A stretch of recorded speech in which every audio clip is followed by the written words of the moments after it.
आदरणीय माता जी, उपस्थित माताओं बहनों, भगवत वाचक श्री छैल बिहारी जी, मेरे प्रिय मित्र स्कूल के मित्र मनमोहन पारिक जी, श्री हरिकिशन जी एवं उपस्थित माताओं बहनों बच्चों।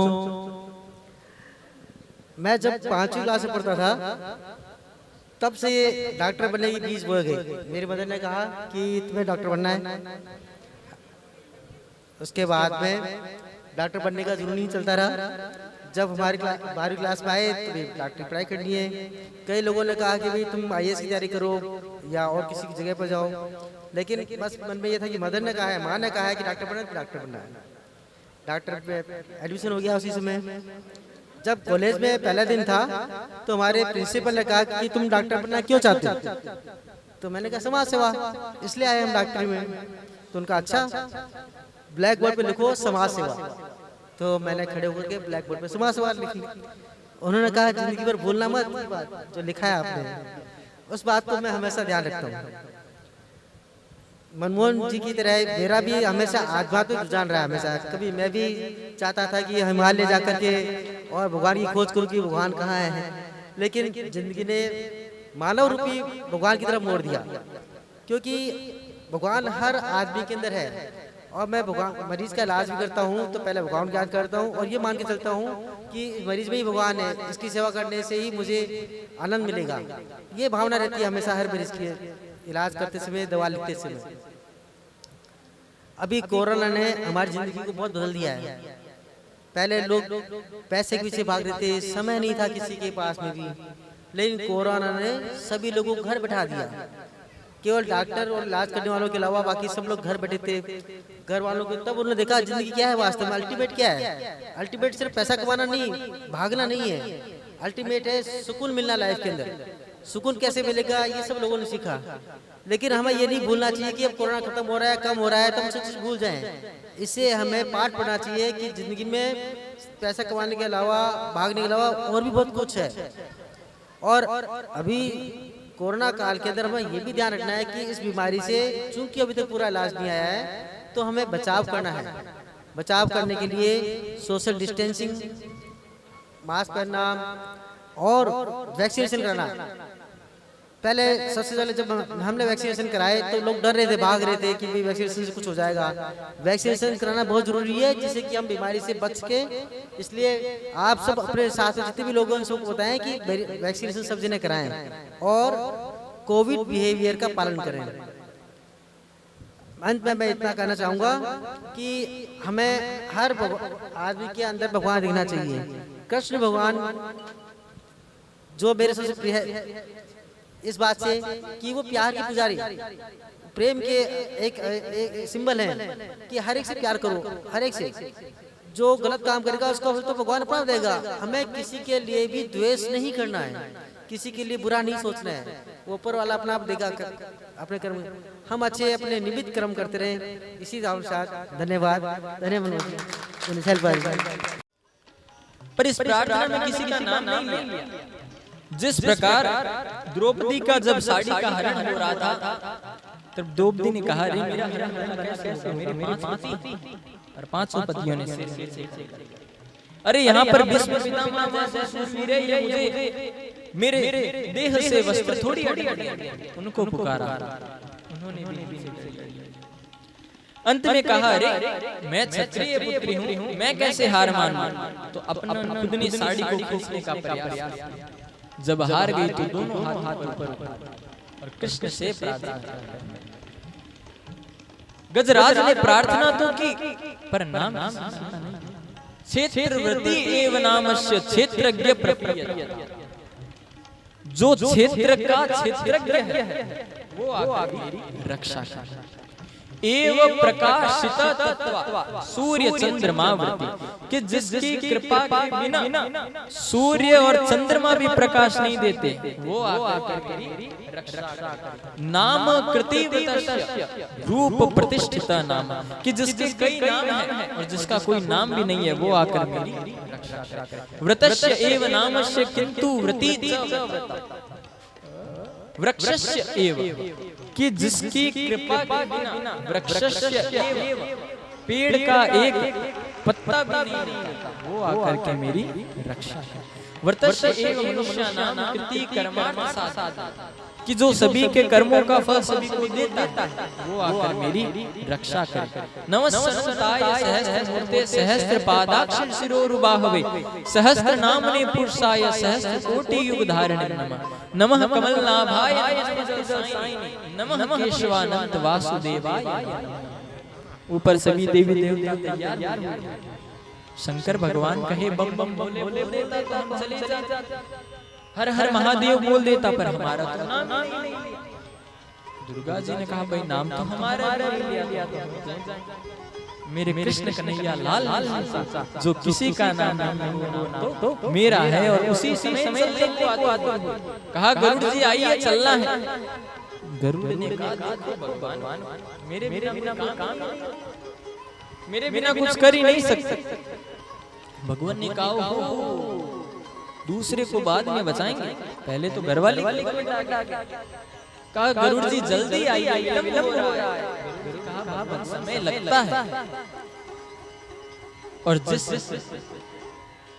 चिटुली अंगुली से मेरे कृष्ण ने गोवर्धन धारण किया वो गरुड़ जी के ऊपर कहा भगवान पूरे बैठ जाइए, कहा उड़ो तो सही। गरुड़ ने अपनी पूरी शक्ति लगा दी, उड़ नहीं भाई हिल भी ना सके। कहा तुम अभिमान करते हो कि तुम हमें उड़ाते हो, गरुड़ मैं अपने चरणों से तुम्हारी पूंछ दबाता हूं तब तुम कहीं उड़ पाते हो। गरुड़ का मान नहीं मेरे भगवान ने चले हैं जैसे ही। कौन कहता है केवल अभिमान उसने इतना कुछ देख लिया कि घर वाले काम आए, मेरे अपने काम आए, बल्कि मैं खुद ही अपने काम ना आ सका। तो भगवान को देखा पास में ये कमल का फूल खिला हुआ था। नमः कमलनाभाय नमस्ते जलसाय नमः केशवानंद वासुदेवाय नमः। तोड़ के मेरे भगवान को अर्पण कर दिया। बोलिए कृष्ण कन्हैया लाल की। भगवान को समर्पित कर दिया। भगवान ने ऊपर से पहले सुदर्शन चक्र चलाया, आकर के सीधे उसने ग्राह के नस को उनके अलग किया है अपनी धड़ से और गज को सूंड पकड़ करके मेरे मन ने बाहर निकाल लिया है। बोलिए भगवान विष्णु की जय। विष्णु भगवान का अब ग्राह को उबारा, भगवान के हाथ से मरा, वो भी उतारा, भगवान ने बचाया, वो भी उतारा। तो वर्णन आता है कि ये दोनों एक अपने पूर्व जन्म में हुहु नाम का गंधर्व जल में स्नान कर रहा था। देव ऋषि और नारद वहां से देखकर प्रणाम नहीं किया, तो कहा प्रणाम नहीं करते, जल में रहकर तुम अपमान कर रहे हो, जाओ जल के जीव ग्राह। एक देवराज राजा था, दुर्वासा खड़ा नहीं, तो कहा हाथी जैसा घमंड, जाओ दोनों ने क्षमा मांगी, तो दोनों से फिर कहा गया कि हमारा हरि करे। इस प्रकार का सुंदर वृत्तांत। इसलिए भगवान के दुख में याद मत करो। दुख आवे तो तड़पो मत, सुख में तुम फूलो मत। जीवन की लहर को गाते चलो गोविंद गोपाल। इस प्रकार सुंदर यह वर्णन आता है कि भगवान ने गज और ग्राह पर कृपा की। परीक्षित ने कहा भगवान ये तो गलत है कि भगवान केवल असुरों को को मारते हैं, उन पर कभी कृपा नहीं करते, उनके घर में मोक्षदान नहीं करते। कहा करते हैं, जब भगवान की भक्ति साधित होती है तो भगवान भी करते हैं। हिरण्यकश्यप अपने परिवार वालों को धीरज बंधाता है। हिरण्याक्ष के ये कहानी हम पूरी जान चुके हैं। जय विजय जाते हैं, सनत कुमार मारते हैं जय विजय के पास, वो उनको श्राप देते हैं। ये पहले दिन की कथा में हम जान चुके हैं। उनको तीन योनियां, पहली हिरण्याक्ष, हिरण्यकश्यप, शिशुपाल, दंतवक्र, रावण और कुंभकर्ण।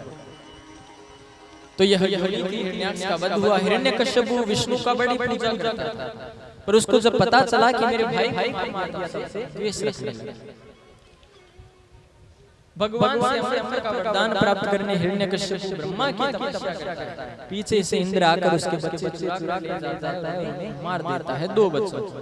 ब्रह्मा प्रसन्न नहीं होते। फिर आता है, फिर जाता है तपस्या करने। फिर इंद्र आया, उसकी गर्भवती पत्नी कयाधु को लेकर चला। मारने को तत्पर होता है। नारद रोकते हैं कि अरे इसके गर्भ में तो अलमपट ज्ञानी बालक प्रहलाद है। का अच्छा का तब नारद अपने यहाँ पर लेकर जाते हैं और उनको सुंदर ज्ञान। गर्भ में जो बालक पलता है उसको 6 माह के बाद समस्त ज्ञान होने लगता है। 7 माह का प्रहलाद अंदर सारी बातें सुन। हिरण्यकश्यप ने ब्रह्मा को प्रसन्न करके वरदान मांगा, पहले का अमृत बना दो। भक्तों ने कहा नहीं हो सकता। तो कहा मेरे वरदान है, दिन में मरू ना रात में मरू, बाहर मरू ना अंदर मरू, ऊपर मरू ना नीचे मरू, अस्त्र से मरू ना शस्त्र से मरू, भगवान के बनाए मतलब नर से मरू ना पशु से मरू, भगवान के बनाए किसी आपके द्वारा किसी भी बनाए गए प्राणी से न मरू, और अंत में 12 महीने खुश रहो करा गया। अब शक्तियां आ गई, बड़ा पद मिल गया, यश ऐश्वर्य अहंकार आ गया। विष्णु का नाम ले और खुद का घर का विद्यालय था हिरण्यकश्यपु दानव विश्वविद्यालय। संतान हुई प्रहलाद को भेजा, गुरु संसार कहा कि गलती से भी विष्णु का नाम न ले। एक को सुनाई देता और एक को दिखाई नहीं देता। ये 2 गुरु थे। सुंदर शिक्षा दी, तुम्हारे पिता ही भगवान हैं, उनकी बात मानो। प्रहलाद कहा बेटा क्या का पिता यही जाना उसकी कृपा के बिना जीवन में कुछ नहीं होता, अगर वो है तो सब कुछ है। सोचा मेरा नाम का बेटा किस का वही विष्णु नारायण नाम सुना तो पारा ऊपर का किसने सिखाया इसे ये नाम, लेकर जाओ। वापस लेकर फिर सिखा कहा बेटा क्या सीखा का उसको प्राप्त करने के 9 तरीके हैं, श्रवण कीर्तन स्मरण पाठ सेवन अर्चन वंदन दास सेवा। ये भी न चले तो आत्मनिवेदन, इनसे भी भगवान न माने तो अष्टांग योग करो, यम नियम प्राणायाम प्रत्याहार ध्यान धारणा आसन समाधि, इनसे तो भगवान माने। कहा कौन मानेगा, कहा नारायण। इस बार फिर गुस्से में कहा ये नहीं माने। कहा अंत मौका लेकर ले जा कर प्रहलाद, कहा यह इसके पास अंतिम मौका। प्रहलाद सभी मित्र बैठे, कहा अरे मित्र तुम्हें समझ नहीं आता, ये तुम्हें इतना कष्ट देते हैं और तुम ऐसे करते हैं। जो गुरु तुम्हें ज्ञान देते हैं वो हमें देते हैं, ये अलग अलग कैसे करते हैं। कहा मेरे गुरु ये दोनों थोड़ी, मेरे गुरु तो नारद थे जिन्होंने मुझे ये शिक्षा दी। कहा एक बार करके तो देखो, तुम्हें बड़ा आनंद आएगा। तो इसीलिए मैं कहता हूं कि बाल्यकाल से बच्चे का मुख आप जिस और मोड़ दोगे वो उसी और मुड़ेगा। कच्चे घड़े को जो आकार दे दोगे वो वही लेगा, पकने के बाद आकार दोगे तो वो फूट जाएगा। इसलिए अगर सत्संग में अच्छे काम में जहां पर जाओ बच्चों को साथ लेकर के जाया करो, कुछ तो समझ आए। तो ऐसे ही कहा तुम ये लो, तुम ये लो। किसी ने पेंसिल उठा ली, किसी ने अपनी लकड़ी उठा ली, कोई दरवाजे के पास चला गया, कोई टेबल पर बैठ, और सभी ने साथ मिलकर नारायण के नाम संकीर्तन एक दूसरे को देखते हुए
इतने होने के पश्चात हिरण्यकश्यप ने देख लिया कि इसका कुछ भी नहीं है, तो विचार करने लगा क्या और क्या कर सकता हूं। तो जाकर के प्रहलाद के बाल खींच करके अपनी सभा में और कहा, हर समय नारायण नारायण बता तेरा नारायण कहाँ है, बता कहाँ है। तो कहा कि पिताजी नारायण तो इस खंबे में है, इस दीवार में भी है, यहाँ भी तो सब जगह। तो कहा नारायण इस खंबे में है, कहा हाँ नारायण इस खंबे में भी। तो हिरण्यकश्यप ने तलवार, सिया राम कथा कईयों ने लिखी पर तुलसी सी मर्यादा, सिया राम कथा कईयों ने लिखी पर तुलसी सी मर्यादा कहा। पुनी ताल मजीरा बजाती फिरे पर मतवारी मीरा चाह कहा। नारायण बसे प्रति खंभ में पर काट को प्रहलाद कहा। जैसे ही तलवार चलाई है कि उसमें से नरसिंह का रूप लेकर नारायण अवतरित हुए हैं। बोलिए नरसिंह भगवान की।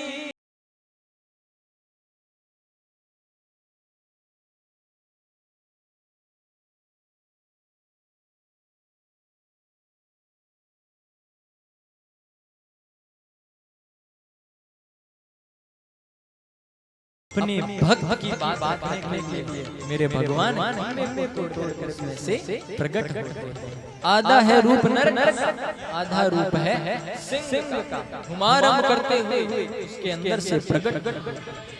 हिरण्यकश्यप जैसे ही देखता है युद्ध के लिए आगे बढ़ता है, दोनों में आपस में भीषण युद्ध होता है। सुबह युद्ध शुरू होता है, जैसे ही सायंकाल धीरे धीरे सायंकाल नरसिंह उसे दौड़ पकड़ और घर की अपने महल की दहलीज पर ले जाकर अपने घुटने पर रख कहते हैं मैं तेरा आज उद्धार करूंगा। का मुझे मार नहीं सकता, का मैंने ऐसे वरदान मांगे कि मुझे कोई मार नहीं सकता। का बोल वरदान कि दिन में मरूं रात में मरूं, कि अभी क्या है, का दिन भी है रात भी है, दिन भी नहीं है रात भी नहीं है, अभी तो सायंकाल है। तो कहा दूसरा का ऊपर मरूं नीचे मरूं, तो का ना ऊपर है ना नीचे मेरे घुटने पर है।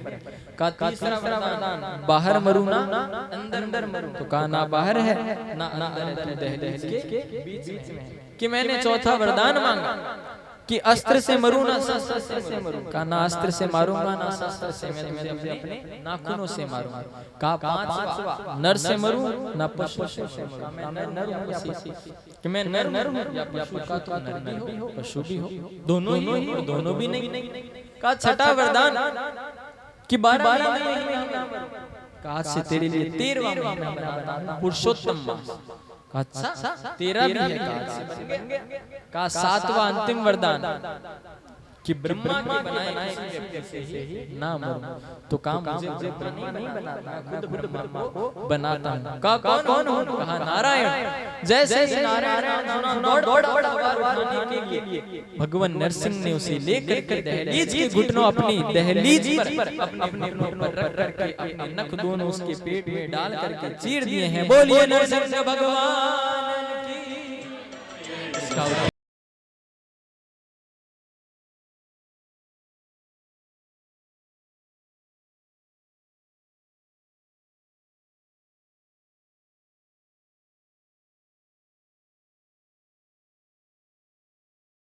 ने अपने भक्त की रक्षा की,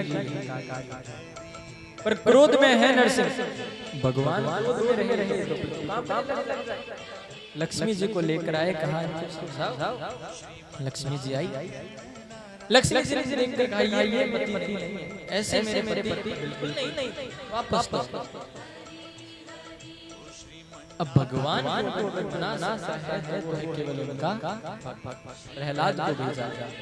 प्रहलाद को देखते ही जीभ से उसे चाटने लगे और उसे अपने प्रेम आंसुओं से कहा, वाह रे मेरे केवल नाम लेने के लिए इतने कष्ट सहन कर लिए। पिता कहते हैं मत और सत्य पर अडिग था, इसलिए तुझे जीवन में दुख का सहन करना पड़ा। पर कहा दुख तो सह ले, पर भगवान मान गए, अब मुझे क्या दुख। कहा मांग। यही तो है, भक्त थोड़ा प्रसन्न कर लेता है, दान में कहते वो ये थोड़ी सी माया मांग लेता और प्रसन्न, मुझे कुछ नहीं चाहिए। नरसिंह ने कहा योग चाहिए तो योग दे डार, भोग चाहिए तो भोग दे डार, जो कुछ मांगत ना मुझसे कहे दे सब सब कि जो कहे कुछ नहीं चाहिए उसे सब देना पड़ जाता। तो कहा हाँ देना ही है, तो मेरे पिता को दे दो। कहा जिस घर में तेरे जैसा संत बाल पैदा हो जाए किस पीढ़ियां तर जाती, 7 मातृ पक्ष, 7 पितृ पक्ष और 7 स्वस्व, 21 पीढ़ियां उनके जीवन में मेरे भगवान ने प्रहलाद प्रेम से कहिए ना जय श्री कृष्ण। क्या जोर से जय श्री कृष्ण नहीं, आज खाया नहीं क्या? कृष्ण जन्म के बाद जोर से जय श्री कृष्ण। ऐसे लगे कुछ नेपालों में कथा है। इसके उपरांत प्रहलाद और बताया कि मैं असुरों पर और देवताओं पर समान, बस वह मेरा सम्मान मान। देखिए भगवान के प्रसाद का सदैव सम्मान, अगर कहीं से मिले गलती से गिर जाए तो हाथों हाथ मस्तक पर लगा। यह गलती कर ली इंद्र ने, देवताओं असुरों में युद्ध हो गए कि क्या करें, क्या प्राप्त करें, क्या होना चाहिए, किसका राज। तो देवासुर संग्राम हो गया, देवासुर संग्राम हुआ, दोनों आपस में लड़ने लगे, पर कोई हल नहीं निकला। क्यों? क्योंकि जब तक न्याय नहीं होगा, कहीं पर सत्य नहीं होगा, तो उसके बीच में उस टाइम देवता 6 सोम मंगल बुध बृहस्पति और शुक्र और रवि, ये 6 देवता थे।